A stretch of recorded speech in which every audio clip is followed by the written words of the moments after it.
Bienvenidos. Vamos a dar inicio a una serie de videos sobre patología médica del embarazo y en este primer video vamos a hablar sobre la fisiopatología de la diabetes gestacional, haciendo énfasis sobre el papel de la insulinoresistencia. Es decir, vamos a ver cómo se origina la diabetes gestacional. Diferentes pasos, vamos a ver varios videos y vamos a hablar sobre el papel de la placenta, sobre el papel de la genética en el desarrollo de la diabetes, pero en este punto vamos a hablar sobre insulinoresistencia. Mi nombre es Miguel Contreras y soy médico internista. Quería aprovechar para presentarles estos cursos del Foro Internacional de Medicina Interna. Son una serie de cursos, cada uno de 8 semanas de duración, y tenemos a disposición de ustedes los cursos sobre la fisiología cardiometabólica, un curso sobre electrocardiografía deductiva para hacer un análisis sobre el electrocardiograma desde el punto de vista evitar la parte de la memorización y hacer más bien un análisis sobre el trazado electrocardiográfico. Curso sobre emergencias en medicina interna, uno de radiología de tórax, uno sobre espirometría, otro sobre farmacología, evaluación preparatoria y para el mes de octubre vamos a presentar el video del curso, sobre patología médica del embarazo. Aquí tienen mi dirección de correo y en el link de acceso a estos videos se encuentra en la descripción del video, de este video. Ahí podrán encontrar el link para acceder a los diferentes cursos.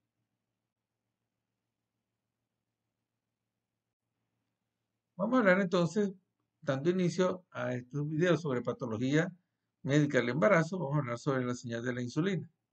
Tenemos entonces que el receptor de la insulina tiene dos subunidades alfa y dos subunidades beta. Tenemos entonces que cuando se activa el receptor de la insulina, se enciende una serie de señales biológicas. Entonces tenemos que al activarse la subunidad alfa, se activa también posteriormente la subunidad beta, y en este punto hay un elemento muy importante. Se fosforilan una serie de residuos, pero los residuos de tirosina. Al fosforilarse los residuos de tirosina de la subunidad beta, se activa el sustrato del receptor de insulina llamado IRS1. Posteriormente, entonces, cuando se activa IRS1, el sustrato del receptor de insulina, se va a posteriormente a activar solamente cuando se fosforilan los residuos de tirosina, se va a activar posteriormente una plataforma llamada fosfatidil-inositol 3 quinasa. Y en realidad, fosfatidil-inositol 3 quinasa es la plataforma principal que activa todas estas señales biológicas. Ahora bien, en el contexto de resistencia a la insulina, hay muchos elementos que pueden producir resistencia a la insulina. Por ejemplo, los ácidos grasos libres favorecen la resistencia a la insulina. ¿Cómo la producen? Bueno, porque van a activar una serie de señales biológicas llamadas, por ejemplo, llanos quinasa o el factor nuclear kappa beta o proteincinasa C. Entonces se va a producir una fosforilación, pero no de los receptores de tirosina, sino de los receptores de serina. Y al activarse los receptores de serina, entonces se bloquea la señal del receptor de insulina, del IRS1, y se bloquea la plataforma fosfatidil-inositol 3 quinasa, apagándose entonces la señal de la insulina.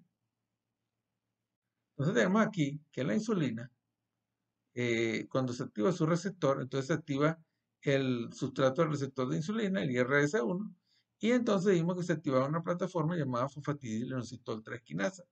Fosfatidil-inositol 3 quinasa no solamente se encarga del metabolismo de la glucosa, sino también de lípidos y proteínas. Pero por otro lado, esta plataforma va a activar otra señal, otra cascada, dentro de la cual se encuentra la señal mTOR, que se encarga de mitogénesis y crecimiento junto con MAP quinasa. Entonces tenemos que la insulina y el receptor de insulina va a activar dos cascadas.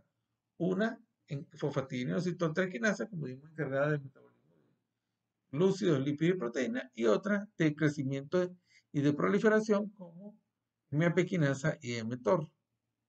Ahora bien, cuando se produce la resistencia a la insulina, ya vimos que era cuando se fosforilaban los residuos de serina. Entonces, el bloqueo de la señal de la insulina no va a ser simétrico, no va a ser igual, sino va a ser selectivo. En este caso, se va a producir el bloqueo de la plataforma fosfatidina y inositol 3 quinasa bloqueándose o alterándose el metabolismo de glúcidos, lípidos y proteínas, pero permanece activada y se sobreestimula las señales de crecimiento, mTOR y MAP quinasa, que son de mitogénesis y de crecimiento. Vamos entonces acá aplicando esto por supuesto. Estos son los primeros videos. Vamos a aplicar estos conocimientos en el caso del embarazo.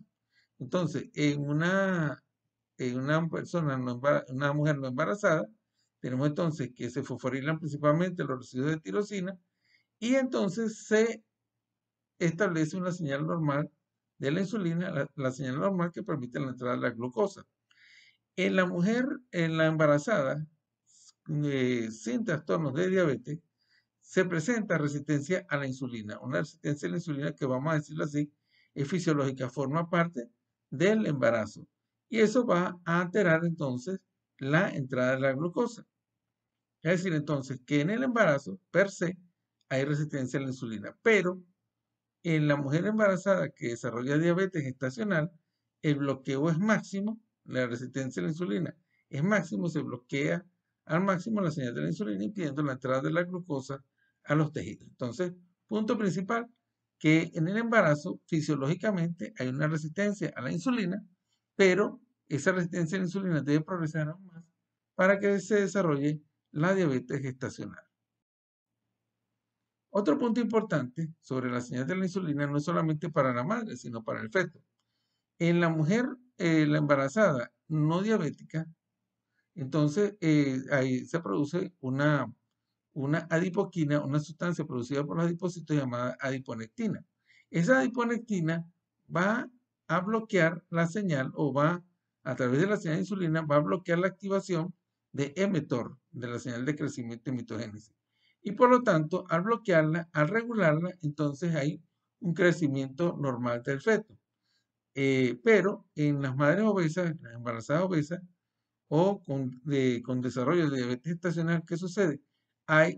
Sus adipocitos producen poca cantidad de esta adiponectina y al producirse poca adiponectina se desbloquea mTOR, se sobreactiva mTOR y por lo tanto, como esta es una señal de mitogénesis y crecimiento, va a favorecer los fetos macrosómicos, un sobrepeso en el feto. ¿Por qué? Porque hay una sobreestimulación de esta plataforma llamada mTOR, que es de mitogénesis y de crecimiento. Resistencia a la insulina. Vamos a hablar un poquito sobre resistencia a la insulina en ayunas y pospandreal. Ya vimos entonces cómo actuaba el receptor de la insulina. Dijimos entonces que cuando se fosforilaban los residuos de serina, se sobreactivaba una señal de crecimiento y se bloqueaba la señal relacionada con el metabolismo de los carbohidratos. Vamos a hablar entonces de la relación entre la resistencia a la insulina y los fenómenos en ayunas y pospandreal. Vamos entonces, suponemos entonces que ingerimos un alimento. Esta es la parte pospandreal. Ingerimos un alimento, entonces el páncreas va a producir la insulina. Y una de las principales funciones de la insulina es evitar la gluconeogénesis, es decir, bloquear la gluconeogénesis, evitar que el hígado produzca glucosa. Por supuesto, si nosotros estamos ingiriendo alimentos, que eso es un aporte de carbohidratos, tiene que haber una forma de regular que el hígado no produzca más glucosa para que en este caso haya hiperglicemia. Entonces, la insulina bloquea ese proceso de gluconeogénesis, disminuyendo entonces o bloqueando la producción de glucosa a nivel hepático. Entonces, en el caso de que haya resistencia a la insulina, a pesar de que ingerimos alimentos, la insulina no puede actuar. Y como no puede actuar, entonces va a aumentar la glucosa de una manera desproporcionada. Claro, hay una glucosa que es la que estamos ingiriendo y aparte de eso también el hígado produce glucosa por gluconeogénesis. Entonces, en este caso hay una resistencia a la insulina postprandial y se produce entonces porque la insulina no puede bloquear a la gluconeogénesis a nivel hepático y hay un aumento desproporcionado en la glicemia.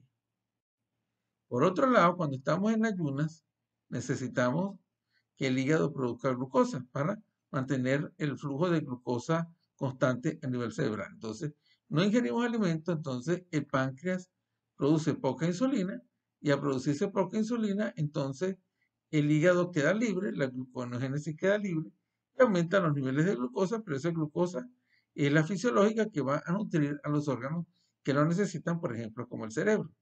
Cuando hay resistencia a la insulina en ayunas, entonces nosotros ingerimos el alimento y la insulina no puede actuar, está bloqueada.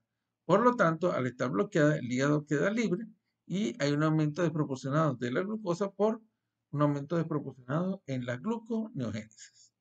Entonces vemos que hay una relación entre el páncreas y el hígado para regular los niveles de glucosa. Ahora bien, vamos a ver cómo se relaciona la resistencia a la insulina con la masa beta pancreática. Entonces vean acá, el páncreas produce, en el caso de que haya resistencia a la insulina, a pesar de que el páncreas produce insulina, la insulina no puede actuar. Como la insulina no puede actuar, el hígado queda libre y hay un aumento en la gluconeogénesis. Ese aumento de la glucosa a nivel sanguíneo va a actuar sobre la masa pancreática, estimulando su crecimiento. Entonces, a medida que hay más glucosa en el ambiente a nivel sanguíneo, entonces va a haber un estímulo para el crecimiento de la célula beta pancreática. Entonces, veamos acá, hay resistencia a la insulina, hay un aumento desproporcionado de los niveles de glucosa porque el hígado queda libre y esa glucosa va a hacer entonces que crezca el páncreas. Hay un aumento en la masa beta pancreática. Eso es al principio. Al principio, el páncreas puede responder y aumenta su masa para tratar de producir más insulina para tratar de vencer el bloqueo que tiene el sistema. Hay una resistencia a la insulina y el páncreas lo que intenta hacer es producir más insulina para vencer el bloqueo. Ahora bien, después cuando hay cierto tiempo ya de ese crecimiento de esa masa beta pancreática que está sometida a glucosa, entonces toda esa masa empieza a fallar, empieza a entrar en apoptosis. Entonces, posteriormente, hay resistencia a la insulina,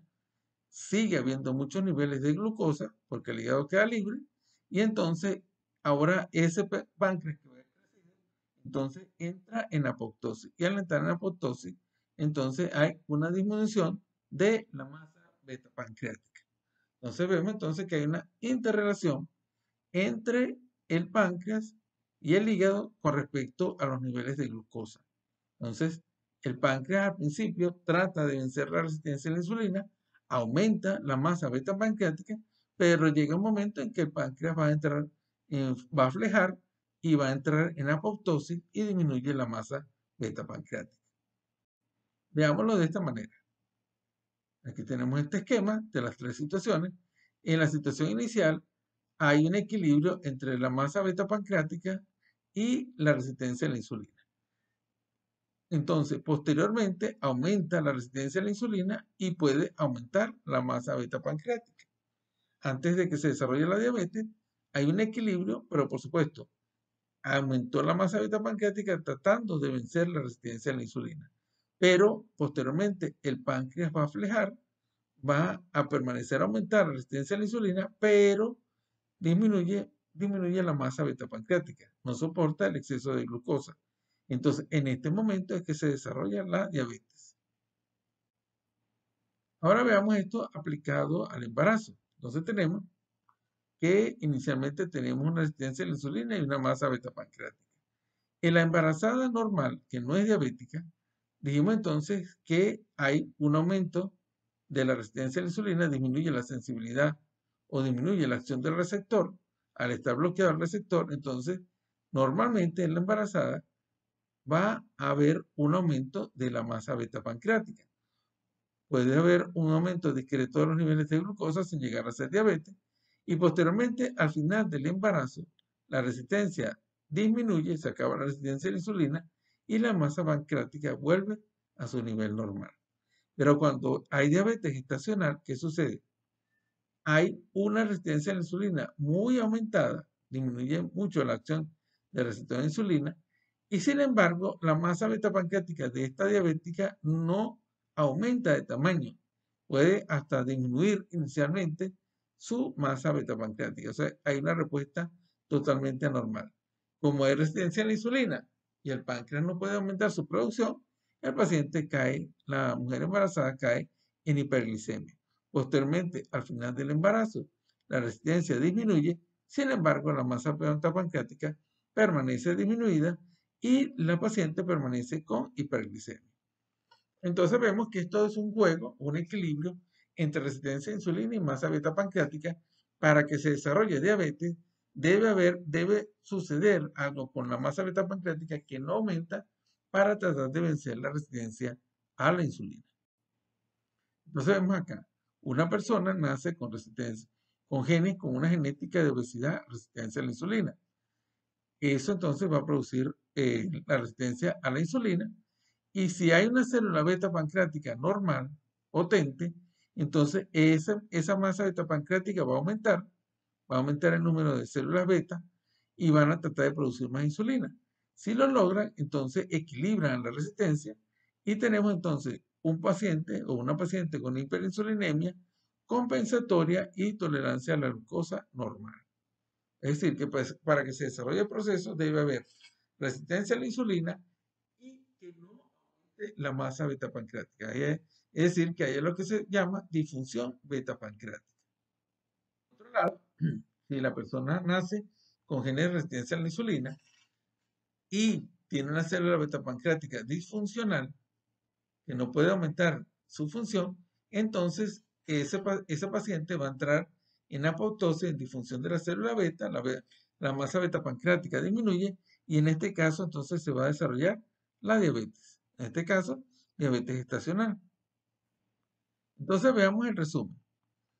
La mujer embarazada tiene una serie de factores de riesgo, por ejemplo, obesidad, producción de citoquinas inflamatorias, y eso va a determinar entonces un aumento excesivo de la resistencia a la insulina y en este caso va a haber una masa beta pancreática que no va a poder crecer. Hay insuficiente producción de insulina y en este paciente entonces va a haber una excesiva producción de glucosa endógena, es decir, va a un aumento de la gluconeogénesis, va a haber una resistencia a la insulina excesiva y va a haber un elemento fundamental que veremos en otro video, que es la acción de las hormonas placentarias.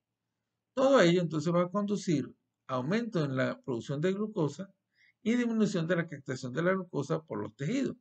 Hay mucha glucosa en la sangre que no puede tejido, principalmente el tejido muscular. Todo ello va a determinar entonces hiperglicemia y va a tener sobre la madre una serie de consecuencias a corto plazo, por ejemplo, el desarrollo de preeclampsia o consecuencias a largo plazo que la paciente posterior al embarazo permanezca diabética. Para el feto, para el bebé también va a tener una serie de consecuencias a corto plazo, por ejemplo, la macrosomía y la hipoglucemia neonatal, y consecuencias a largo plazo, que la persona al final entonces desarrolle de obesidad, es decir, diabetes y obesidad.